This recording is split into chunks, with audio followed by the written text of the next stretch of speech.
இங்க இருக்கிற நிறைய பேரு நடுங்கி போய் இதுல நம்ம மேல அவதூறு வேற.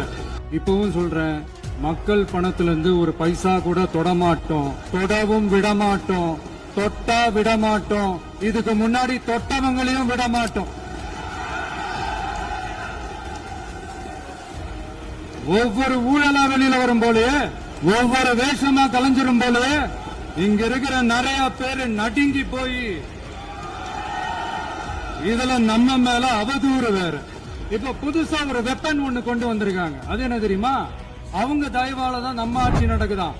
மக்கள் தயவால இந்த ஆட்சி நடந்துகிட்டு இருக்கு. மனசாட்சி உள்ள சக்திகளோட ஆதரவால இந்த ஆட்சி நடந்துகிட்டு இருக்கு. நாங்க தான் அனுப்பி வச்சோம் அப்படின்றாங்களே.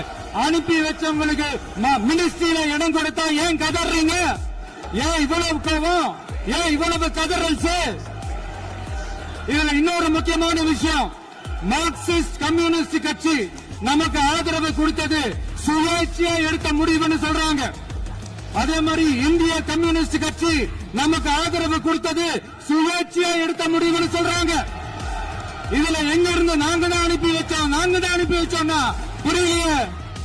மக்களுக்கு நல்லா புரியும், எல்லாத்தையும் தெளிவா பார்த்துக்கிட்டு இருக்கிறாங்க.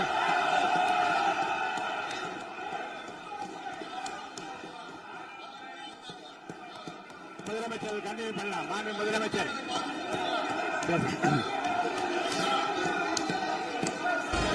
அவங்க இருந்திருந்தா ஒரு ஆக்ஷன் பண்ணணும்னு எனக்கு தோணுச்சு.